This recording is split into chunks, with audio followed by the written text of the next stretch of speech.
Well, let's get into it. Let's kind of get into a longer format of what we did before. And the first thing I want to ask you about, living with kind of long-term chronic pain, there's a lot of people that hit that 40 to 50-year-old range in their lives, and they just suffer. They just go through it. And I hear stories like this all the time. Mm. Why do you think that is? To peel back the psychology, to help people reach out for help, why do you think people do that?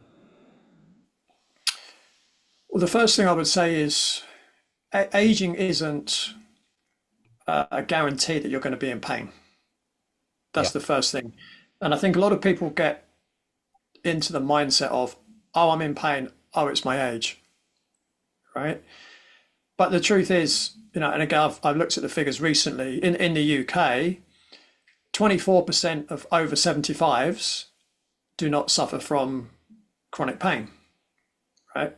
But the downside is 76% of them do, right? Which is not a good thing.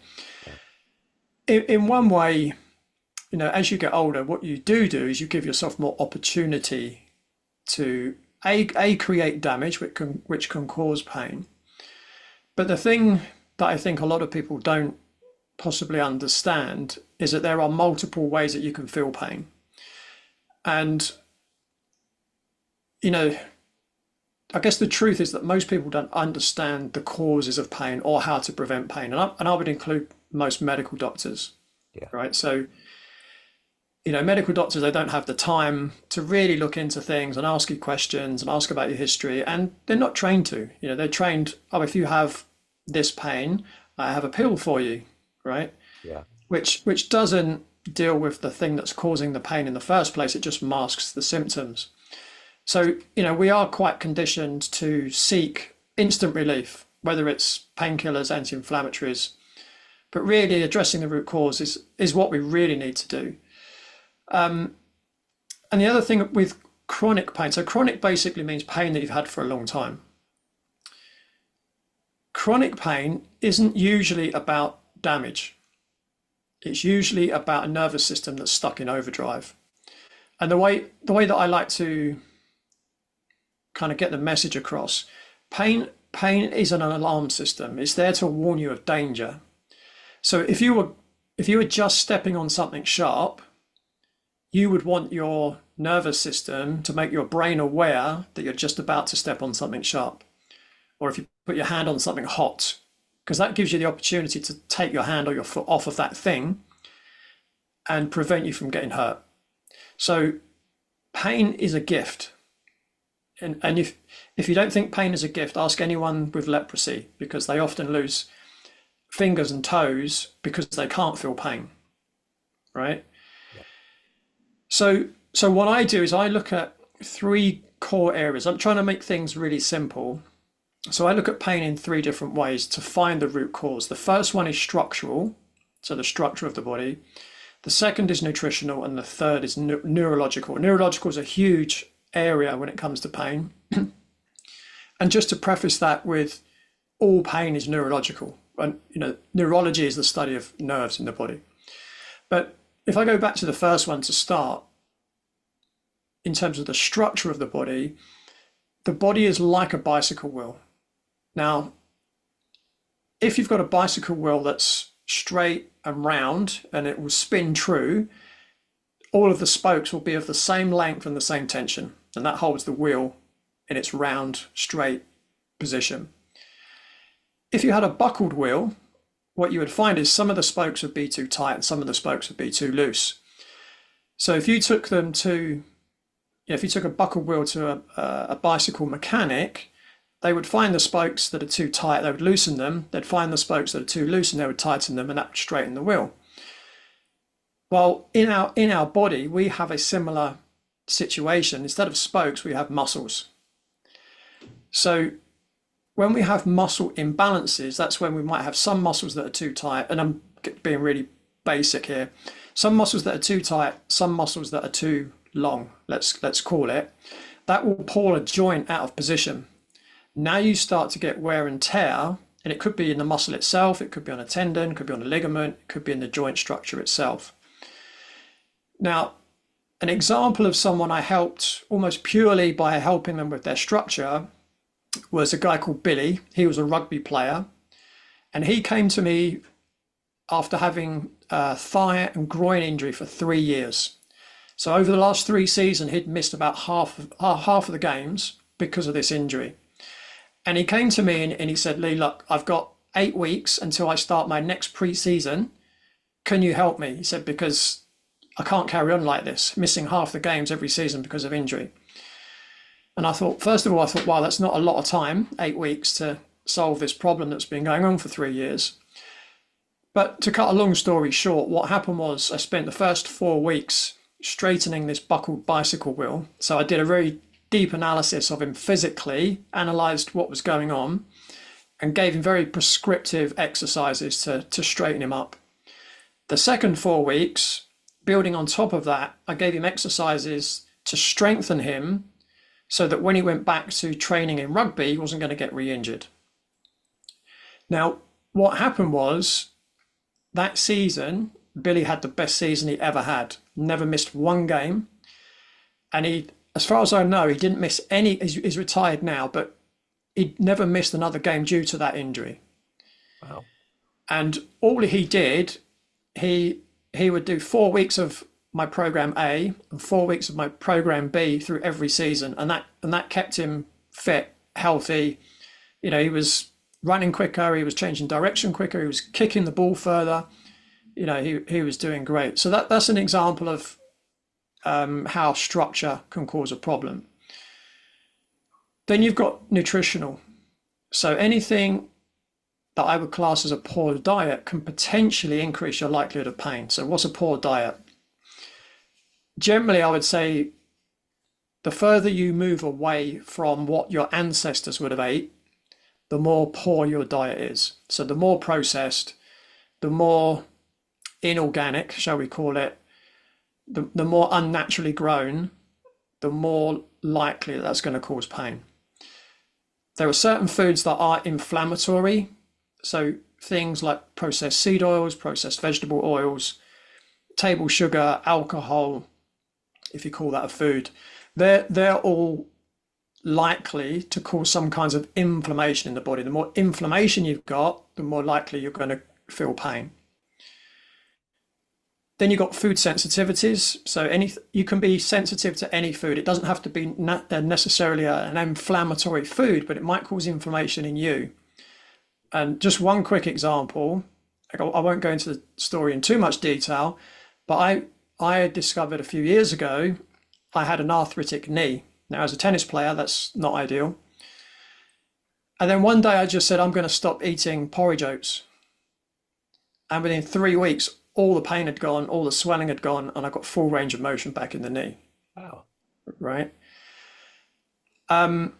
Anything toxic, again, can cause inflammation in the body. Again, I've mentioned organic food. So anything that's non-organic it's generally grown or raised using chemicals, toxic chemicals, whether it's NPK fertilizer, herbicides, fungicides, rodenticides, etc. Glyphosate is a big one that most people know about. And they can cause a real disturbance to your gut microbiome. They can cause a leaky gut, and then toxins can leach out of your gut into your bloodstream and can literally cause pain anywhere in the body. Yeah. Now, one example of someone I helped purely with nutrition to get out pain was a guy that came to see me. His name was Trail. And when he came to see me, he was very slim. And what was happening was every time he ate, his throat would swell up. So he would choke, couldn't breathe, couldn't swallow. And he had pain in his chest as well. Now, he'd been to see multiple doctors, spent thousands of pounds. No one really knew what was going on. He had one diagnosis of a condition called costochondritis, which is inflammation of the connective tissue in the rib cage. And one surgeon suggested, he didn't know what it was, but let's cut through your breastbone, open up your rib cage and have a look inside in case we find something. Which he was absolutely horrified at that thought. So he said to me, do you think you can help? Obviously, he'd spent a lot of money by this time. He was very very reluctant to spend more money, although he was in a desperate state. He he said, "What do you think?" And I said, "Well, if every time you eat your throat is swelling up, that sounds like a food sensitivity. So one of the first things I would suggest we do is a food sensitivity test," which we did, and we found a number of foods that he was sensitive to. So we eliminated those foods from his diet, and within a few weeks, he started being able to eat much better without the throat swelling up. He started to put weight back on, and several months later, he was completely back to normal as long as he avoided those foods that were trigger foods. And in fact, he came back to see me several months after we worked together. And I went to the door and opened the door. I didn't recognize him. Wow. I literally said, "Can I help you?" And he said, "Me, Leigh, it's me, Trail." I was like, wow. As soon as I heard his voice, because he is South African, as soon as I heard his voice, I was like, wow. Like, because he'd gone from looking really slim to really muscular. And, he was seriously worried about his life. If you can't eat, because he was literally living off of fluids by this point, by the time he came to see me. But he knew something was drastically wrong. But whilst it was something drastically wrong, the solution was relatively simple. Yeah. And he had a particular problem with eggs, which I remember he had a real problem. But again, lots of people can eat lots of eggs and not have a problem at all, and that shows you how each of us are very, very individual. So in terms of neurological, so as I mentioned earlier, pain is an alarm system, and it can stay on. So if you think about, if you're in your house, you're asleep at night, your house is on fire, you would want to know about it, wouldn't you? Right? That's what your pain system is. It's a warning system. But imagine you wake up at night, your fire alarm's going off, you get all your family out of the house, the fire service turn up, they put the fire out, it's all good, but the alarm's still going off and you can't turn it off and it's still going off. Well, this is what happens with pain. So someone might damage a tissue, the tissue completely heals, but the alarm system hasn't switched off. Yeah. So some people call it the pain system overstimulation, is what they call that. Sometimes it's called central sensitization. So it's like an oversensitization of the nervous system. And some of the things we know can cause that oversensitization, or a key one is stress. So it could be emotional stress, it could be financial stress, relationship stress, it could be childhood trauma, any kind of stress. And again, you can add poor diet is another stress, right? Or over exercising is another stress. These will all be stimulating the nervous system when really you want to be calming it down. So all these stresses just keep the system on high alert. Another analogy I like to use is, you remember when car alarms first came out a few decades ago, and you could drive down a street and set off all these car alarms because they were so sensitive. Whereas now they're much more sophisticated, and you could drive a big truck down a small road and they won't go off. But as soon as you open the door, they'll go off. So one example of someone that I helped purely from, well, I helped her with other things as well, but her main issue was from a neurological stress. So her name was Karen. She was actually from Hawaii. And when she came to see me, she was 52 years old, and she'd had 25 years of pain on the left side of her body. So left side of the neck, left shoulder, shooting down the left arm, and also in the left lower back. So I was actually in San Diego at the time. So she flew in to see me, and I only had 4 days to work with her. So I did my normal assessments. I did design her an exercise program. I went through some nutritional coaching with her. But what was interesting, when I was looking through her health questionnaires, I noticed because she had pain on the left side, and so in a lot of Eastern philosophies like traditional Chinese medicine, Ayurveda, etc., They suggest that the left side of the body refers to female energy and the right side of the body to male energy. So I thought that's interesting. I wonder if there's an issue with her and a female. It's normally in their family, it's normally a close relative. And the neck and the shoulder and the arm in Ayurvedic philosophy refers to communication. If you think, the neck, so you communicate through it, right? And especially if you're Italian, through your hands, Yeah. right? And I said to her, I said, I'm just curious, what's your relationship like with your mum?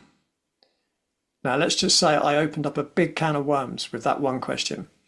And we actually spent probably 3 of the 4 days with me coaching her on when she went back home, how to reach. She hadn't spoken to her mother for decades. She didn't feel loved as a kid. She felt very left out, didn't feel loved.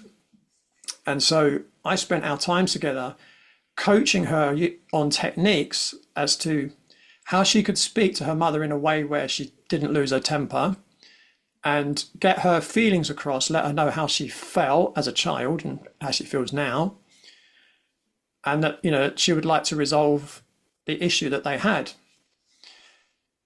So about 6 months after I got home to the UK, I get a letter from her, and it said, I can't thank you enough. Not only is my neck and back pain gone, but I've now got a great relationship with my mother. We see each other every day and we're getting on like a house on fire.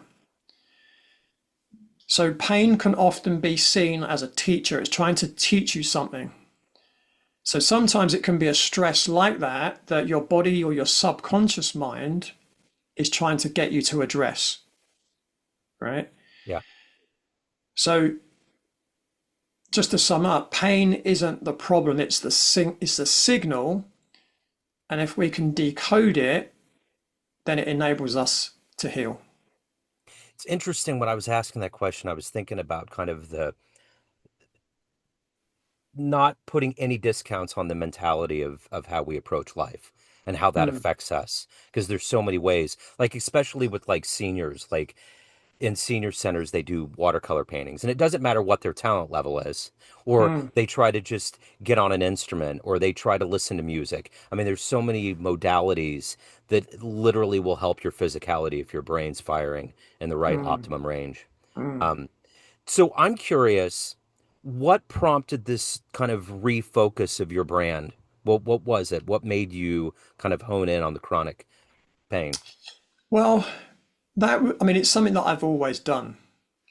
And I just felt that, so my own podcast that's been going for 3 years, Yeah. which is called Radical Health Rebel, I focused on 3 areas. So chronic pain, gut health, which is also involved often in chronic pain, and skin health.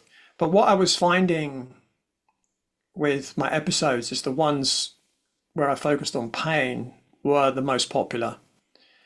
And also, if you look at the numbers, there's a lot more people that seem to struggle with chronic pain than skin conditions, for instance. So it's something I've done a lot more of than the other things. So chronic pain I've been doing for a long time now.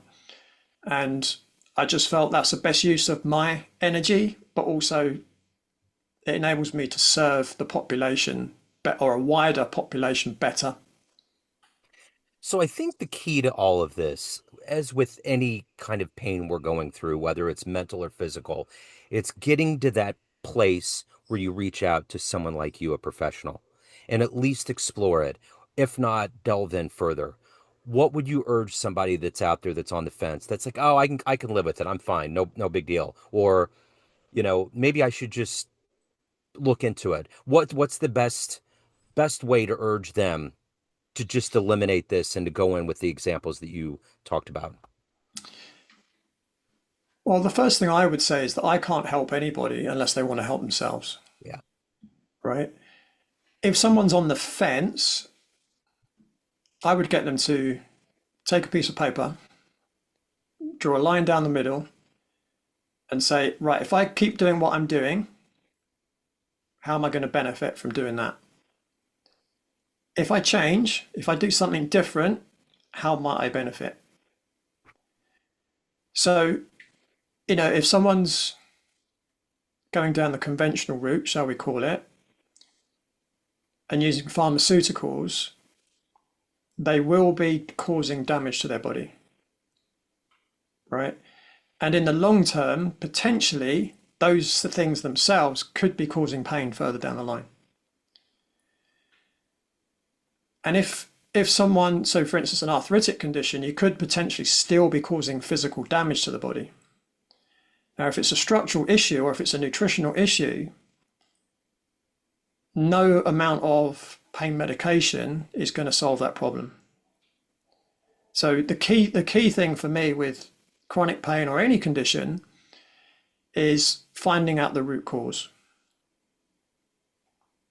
And as Karen found out, she completely rehabilitated her relationship with her mother that for most of her life she thought was terrible. Yeah. So she got a whole lot more out of it than she was expecting than just, oh, I just want to get rid of this pain. Because she wanted to go hiking and, she, in her work, she was scuba diving and things like that. So that was affecting her work and it was affecting her ability to enjoy life outside of work. But she never expected that process of getting out of pain was actually going to heal her relationship with her mother as well. Yeah, absolutely. So in this rebranding, where is the best place for people to go to reach out to you, to find out more, to really start that exploratory journey?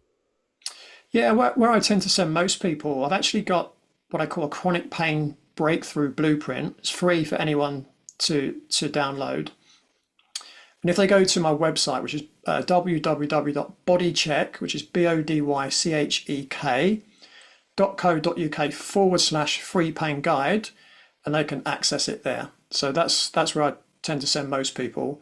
All my social media handles are just about to change, so I won't give those out now. But if they go to that website, they can find them there. Okay, and in your podcast, they can tune in as well. Yeah, so the podcast from the 25th of August will be called Beyond the Pain, and it will be on video format in YouTube and Spotify and all the other places where people get their podcasts, like Apple Podcasts, etc. I love these rendezvous because we really get to dive in deeper. We kind of scratch the surface. So these are my favorites. So thank you so much. Thank you for reaching out. I'm glad that we could convene, and good luck with the launch on the 25th and Thank you very everything. much. You're doing wonderful work. I appreciate it, man. Thanks for having me. Cheers. Thank you.